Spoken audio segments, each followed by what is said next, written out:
సత్యవతి గారు, ఏంటి గత ప్రభుత్వం హామీలను నెరవేర్చలేకపోయింది, మేము అధికారంలోకి రాగానే హామీలు నెరవేరుస్తామన్నారు. ఇప్పుడు మీరు ప్రతిపక్షంలో ఉండి కూడా ఆ హామీలు నెరవేర్చలేకపోయారు. మేము ఖచ్చితంగా యువత పక్షాన్ని నిలబడతామంటున్న పరిస్థితి. ప్రభుత్వాలు మారుతున్నాయి తప్ప మా తలరాతలు మారట్లేదు అంటూ అక్కడ యువత ప్రశ్నిస్తున్నారు. ప్రభుత్వాలు మారినప్పుడు వాళ్లకు రాజకీయ ఉద్యోగ అవకాశాలు లభిస్తున్నాయి, రాజకీయంగా వాళ్ళు ముందుకు వెళ్తున్నారు తప్ప ఆ రోజు తెలంగాణ కోసం మేము పోరాడాం, మా ఆశయాలు నెరవేరట్లేదు, మాకు ఉద్యోగాలు రావట్లేదు, పోరాడి సాధించుకున్న తెలంగాణలో ఎందుకు మాపై ఈ వివక్ష అని నిరుద్యోగ యువత ప్రశ్నిస్తోంది అధికార పక్షాన్ని ప్రతిపక్షాన్ని. ఏం చెప్పదలుచుకున్నారు సార్? దీనికి పూర్తి సమాధానము ఈ రోజున్న అధికారంలో ఉన్న కాంగ్రెస్ పార్టీయే చెప్పాలి.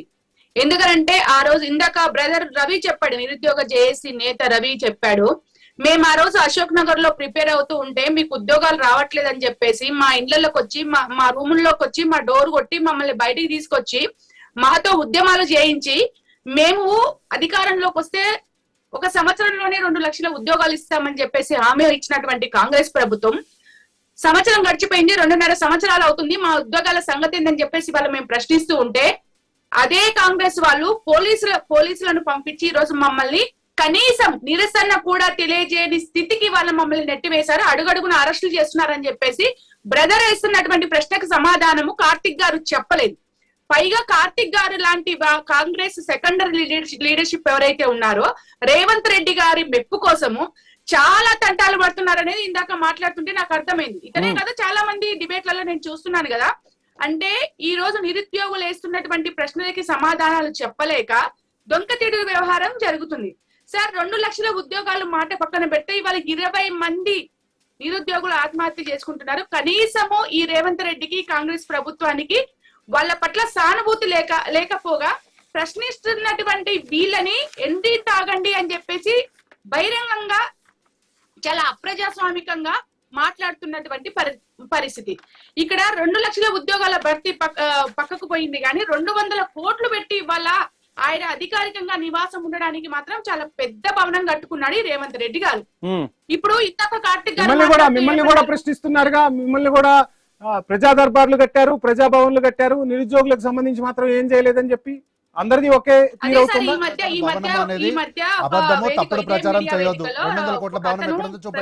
ఎందుకంటే పట్టి విక్రమార్క గారు దయచేసి తప్పుడు ఆరోపణలు చేయొద్దు. మీరు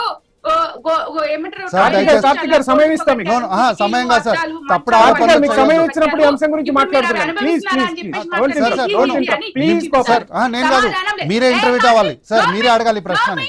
ప్లీజ్ సార్ మీరు అడగండి ఈ ప్రశ్న, నేను అడుగుతలేను, మీరు మిమ్మల్ని అడగమని రిక్వెస్ట్ చేస్తున్నా. కార్తిక్ గారు ఆల్రెడీ నేను ప్రశ్న సంధించా ప్రజాభవన్ గురించి నేను సంధించాను.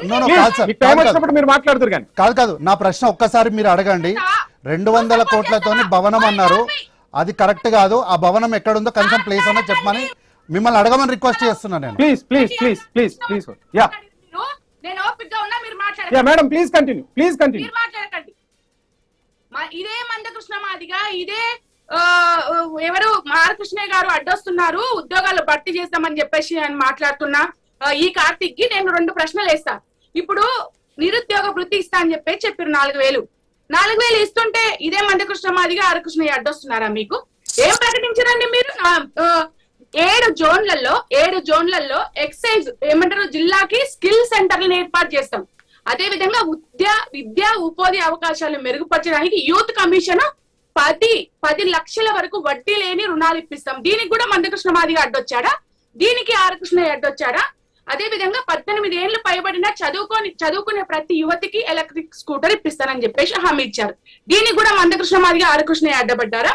అదే విధంగా ఒకసారి రుసుము చెల్లించి నమోదు చేసి